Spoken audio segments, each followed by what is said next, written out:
Bon les gars, j'espère que vous allez tous bien. Aujourd'hui, grosse nouvelle concernant Jon Jones. Avant, je rapportais ce que les journalistes français disaient. Maintenant, depuis quelques temps, j'essaie de faire un travail aussi de mon côté, un travail d'investigation. Donc je vous ai rapporté une exclue la dernière fois, que Dana White était en préparation d'un combat contre Jon Jones et Pereira. D'accord, il y en a plein qui m'ont pas cru, etc. Et vous allez voir là que Jon Jones, il en a parlé, d'accord. Donc la vidéo que je vais faire, les gars, je vais parler français, il y en a plein. Les fanatiques de Jon Jones, ils vont pas apprécier. Après, bon, il y en a plein qui vont comprendre où je vais en venir et ce que je dis, etc. Mais avant de commencer la vidéo, les gars, il y a quelque chose qui me tient à cœur, d'accord. C'est juste pour vous dire que moi, à chaque fois, je prends un extrait de la vidéo de quelqu'un, je dis d'où je prends la vidéo généralement. Quand je prends l'article de quelqu'un, c'est pareil, je dis d'où ça vient, etc. Et là, ces derniers temps, les gars, il y en a qui reprennent ce que je dis. Bon, ça, à la rigueur, on peut pas empêcher les gens de reprendre ce que vous dites, même si après, eux, ils sont beaucoup plus vus que toi. C'est le jeu, d'accord. Par contre, les gars, là, il commence à avoir des personnes, ils prennent mes vidéos, ils coupent ma tête. Et ils disent pas que c'est moi. Bon, c'est un peu limite de reprendre mes vidéos, cacher ma tête et pas dire que c'est moi qui l'ai fait.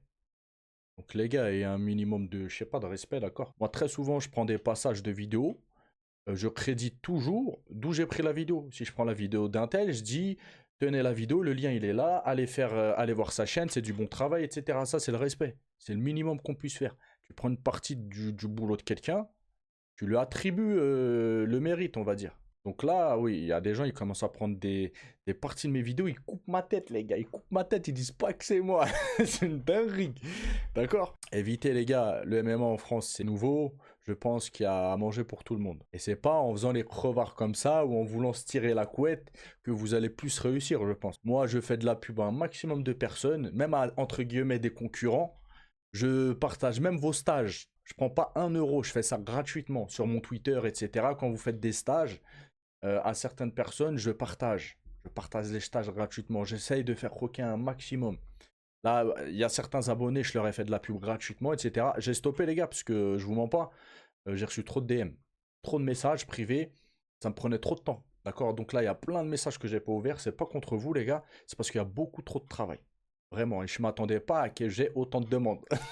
D'accord? Donc j'ai fait 3 à 4 personnes, je sais plus exactement combien, et ça me passe trop de temps, les gars, à vous parler, à lire les commentaires, à lire les messages, etc. Donc j'ai stoppé. Aussi pareil, hein, pour ceux qui pensent que je suis tout seul dans mon coin, je suis pas tout seul dans mon coin, les gars. Je parle à des managers, je parle à des combattants. Je pense que bientôt il va y avoir des interviews qui vont arriver justement par rapport à ça. Les gars, j'ai même été contacté par un mec, d'accord, qui est venu lors d'une vidéo mettre un message un peu méchant. Ouais, comment tu critiquer, nanana. Et ce mec-là, il a une organisation. D'accord? Il est connu, il a des athlètes, je dirais pas c'est qui. Il a des combattants bien classés, d'accord? Et il était venu critiquer, à moins que ce soit un faux compte, il n'avait pas calculé, etc. Et là, il y a une personne qui travaille avec lui qui est venue me contacter pour me demander si je voulais travailler pour eux. Et en échange, je pourrais interviewer leurs combattants, etc. Eh les gars, oubliez. Oubliez. Vous voulez que je travaille pour vous?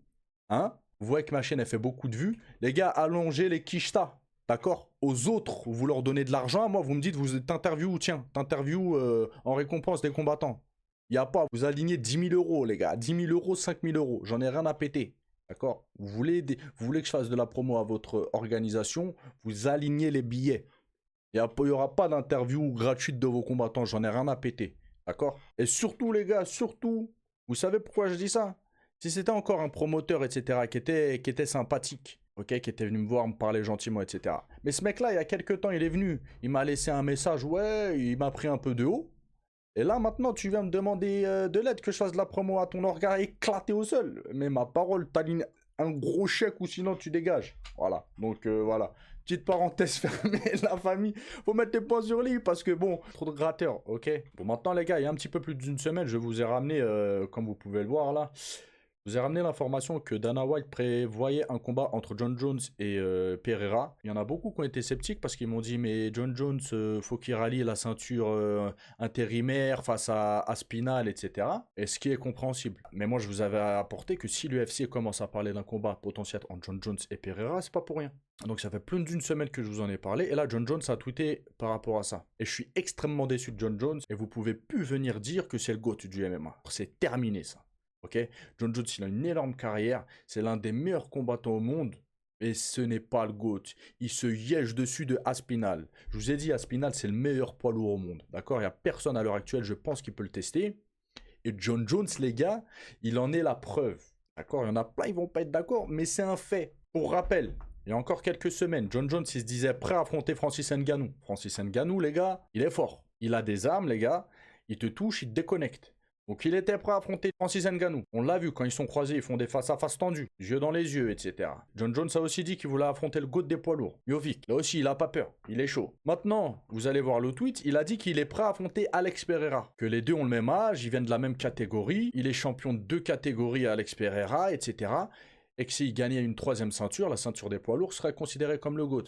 Donc il trouve tout plein d'excuses pour affronter Pereira, la chose que je vous avais annoncée il y a quelques jours. Mais les gars, il veut pas affronter Aspinal. Donc voilà, il veut pas rallier la ceinture intérimaire. Et venez me dire qu'il a pas peur d'Aspinal, les gars. Aspinal, il y a quelques jours, il y a 2 semaines ou 3 semaines, il a croisé John Jones. Ils se sont dit bonjour, etc. Aspinal, il a dit viens, on fait un face-à-face avec John Jones. John Jones, même le face-à-face, il a refusé. John Jones a peur d'Aspinal, les gars. Je vous ai dit, Aspinal, il est dangereux. C'est un monster. Donc là, voilà. Personne parle d'Aspinal, pourtant il a la ceinture intérimaire. Et là, John Jones, il vient de tweeter ça, les gars. Donc il dit quoi? Si Alex Pereira devenait un champion de la division des poids lourds, est-ce que vous le considérez comme le meilleur de tous les temps? Et le fait d'être de retour à la salle de sport me fait réfléchir différemment. Ce combat après ce type pourrait être le prochain plus grand mouvement que je pourrais éventuellement faire. Ce tueur a déjà vaincu tant de champions et est déjà considéré comme une légende par des millions de personnes dans le monde. Et c'est le combat le plus important que le UFC pourrait organiser. Donner à Alex une chance de venger tous ces grands champions brésiliens que j'ai vaincus. Donc là, les gars, c'est clair, ça commence à s'officialiser. Là, le but de John Jones, c'est d'affronter Miovic et ensuite Alex Pereira. Mais il veut pas un ralliement de la ceinture, il veut pas affronter Aspinal, il veut pas de cette fumée, les gars. D'accord? Donc, pour le coup, je suis extrêmement déçu de John Jones. On dit le GOAT, mais le GOAT, il esquive pas des combats, hein. D'accord? Je vous ai dit, il est prêt à affronter Miovic, il est prêt à affronter Francis Ngannou, il est prêt à affronter tout le monde, sauf Thomas Aspinal. Donc les gars, ceux qui me disaient, mais non, c'est pas le meilleur poids lourd au monde, etc. Les gars, tout le monde qui l'esquive. Cyril Gane, il l'a esquivé plusieurs fois. John Jones, il l'esquive. Pour le coup, j'espère pas que Dana White va céder aux caprices de John Jones. Ce serait une honte. Vraiment, ce serait une honte si John Jones n'affrontait pas Thomas Aspinal parce qu'il est obligé. Là, il n'y a pas de midi 14h, les gars. Là, pour son prochain combat, il doit affronter Aspinal. Ils doivent rallier la ceinture, en fait. Il n'y a pas. Tu gagnes le combat, tu peux parler après de Miovic, tu peux parler d'Alex Pereira, etc. Mais là, tu peux pas, là. Là, il est obligé, les gars, il est obligé d'affronter Aspinal, encore une fois. Donc oui, là, il y en a en commentaire encore, et voilà, les fanatiques qui vont venir, ils vont dire, mais non, mais John Jones, nan. Il a pas d'excuse, il est en train de se trahir aux yeux du monde. Je vous ai dit, même le face-à-face contre Aspinal, il n'a pas voulu le faire, les gars. Il a peur. Il a peur, il est terrifié par Aspinal. Bref, la famille, je sais pas ce que vous en pensez. En tout cas, là, j'espère hein, que... Vas-y, le combat, vas-y, il y en a marre. Il y en a marre. Là, que Dana White, il prépare un combat Aspinal-John Jones. Et vas-y, que Aspinal, il devienne champion. Ou que John Jones reste champion, voilà, mais vas-y. Alors, passe-passe à 2 balles. Parce que pour rappel de John Jones, c'est le petit chouchou de Dana White, qui va très souvent dans son sens. Et franchement, c'est dégueulasse.